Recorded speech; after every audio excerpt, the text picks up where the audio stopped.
bahwa tas kresek yang juga jadi pertanyaan isinya apa, kami ditunjukkan isinya apa saja, bagaimana mereka proses membukanya, bagaimana prosedur memperlakukan, karena itu bagian dari barang bukti. Terus lagi aku cuma mau pesen ya itu sama penjaga kosnya yang ngapain malam-malam mondar-mandir, lihat ke area gitu, mondar-mandir, longok.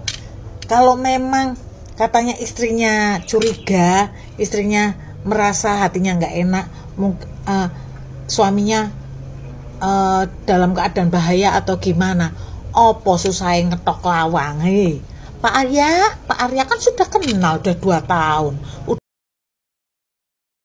Menurut kami sebagai satu bentuk proses mengungkap substansinya itu cukup lengkap. Tinggal memang yang belum adalah hasil otopsi.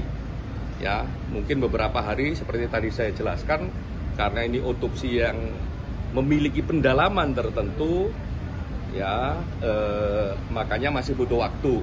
CCTV terbaru di misteri kematian diplomat muda Kemlu. Ada pria mondar-mandir. Siapa, Pak? Yang jualan cilok kali itu, pria mondar-mandir.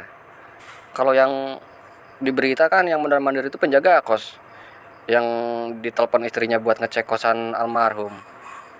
Terus kalau misalkan emang ada pria lain yang mondar-mandir itu siapa? Kasih kejelasannya, kasih keterangannya, pakai baju apa, ciri-cirinya kayak gimana. Jangan beritanya cuma ada pria mondar-mandir. Ya terus kita nih harus tebak-tebakan gitu. Aneh banget. Ini tuh kasus kematian loh, bukan teka-teki. Itu penjaga kamar kosnya itu ya, kayaknya nggak sopan banget ya, nggak biasa gitu. Dia bongkar kamar orang ya, bongkar paksa jendelanya pagi-pagi ya. Emang ada kecurigaan apa yang ada dalam pikiran dia sebelum ngebongkar itu pagi-pagi, waktunya orang tidur ya, kemungkinan orangnya masih tidur atau gimana kan nggak tahu. Terus katanya dapat telepon dari istrinya si korban ya. Dari istrinya si korban itu bilang tolong diliatin, tolong dicek ya, dicek loh. Kalau gue jadi penjaga kamar kos, gue pasti jawab ke ibu, maaf bu, saya nggak berani gitu loh ya kan. Kecuali kalau udah lewat dari 24 jam nggak kelihatan keluar atau ada bau apa, ada suara apa, ada kejadian apa, kegaduhan apa di dalam kamar itu layak dibongkar. Jadi kok tiba-tiba dibongkar, aneh kan? Gimana itu?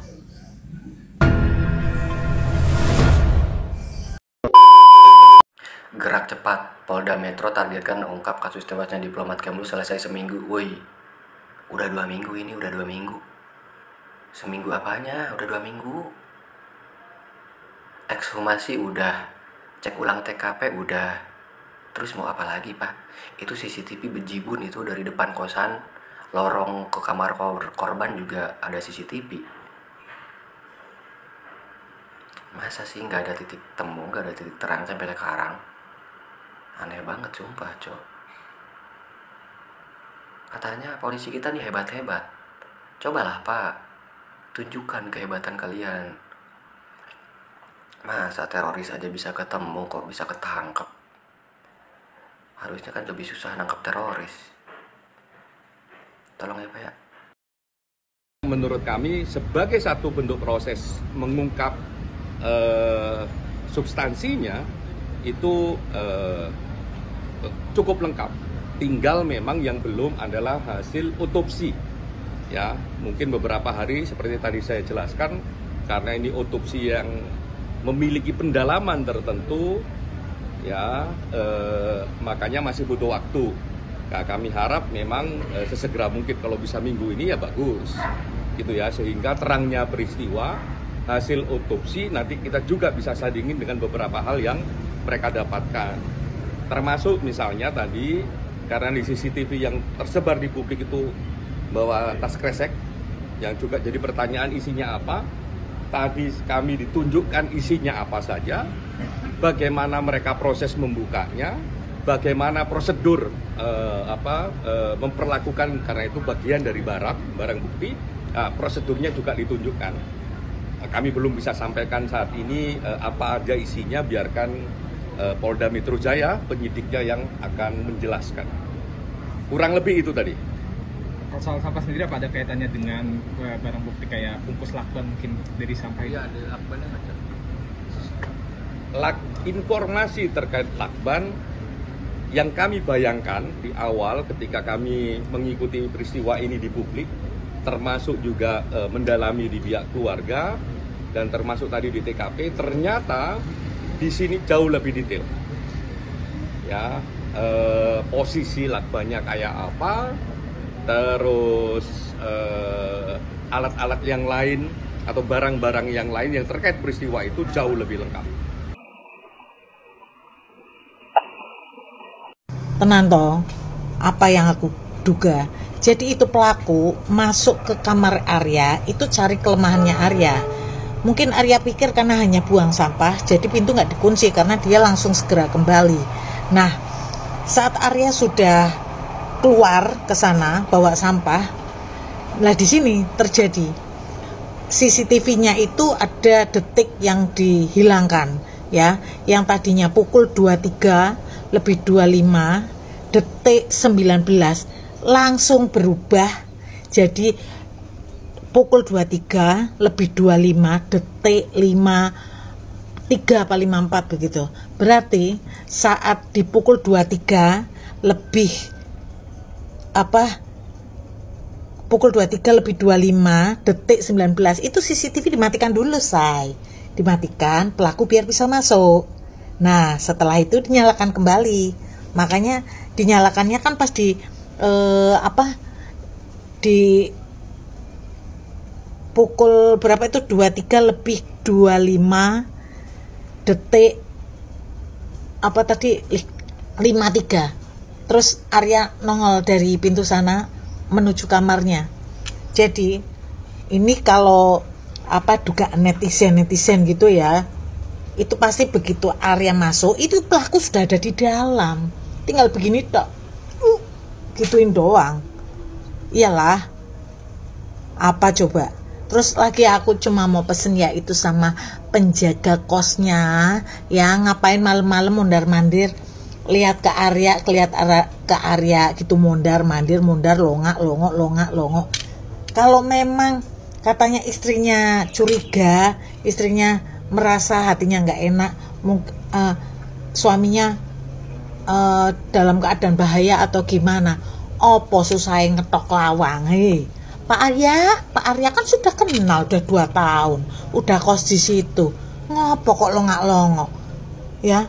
Kalau memang ada itikat menyelamatkan, paling enggak ketok pintu. Pak Arya, halo Pak Arya, enggak, dia mondar mandir, longok berapa kali. Dan lucunya paginya dia kayak udah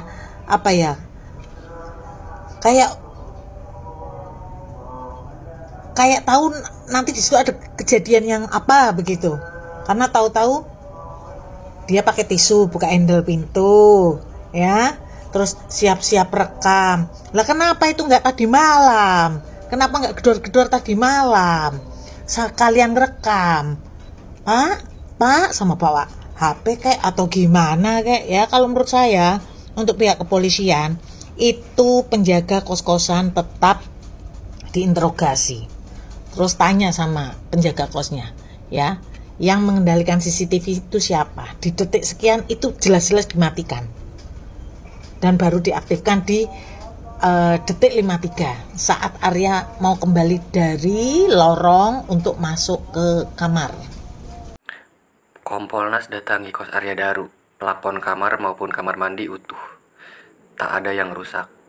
Aduh Bapak, berita kayak gini mah gak usah diinfoin ke publik, gak usah. Emang publik peduli masalah pelapor atau kamar mandi? Publik tuh cuma pengen tahu ada penemuan apa, ada titik terang apa? Apakah kepolisian atau Kompolnas sudah menemukan titik terang tentang kasus ini? Lagian mau ngapain di plafon, Pak? Aneh banget. Di kamar mandi juga mau ngapain, mau bongkar WC? Ya elah. Ngasih info ke publik tuh yang jelas-jelas aja, nggak usah yang kayak ginian. Terus publik juga emang peduli sama kamar mandi? Enggak kan? Walaupun misalkan emang ada temuan di kamar mandi atau di plafon, ya udah, beritanya infoin tentang temuan-temuannya aja. Gak usah kalau misalkan ada area-area yang utuh dan gak rusak, gak usah diinfoin, ngapain? Ya Allah, sono bongkar WC tuh di kamar mandi.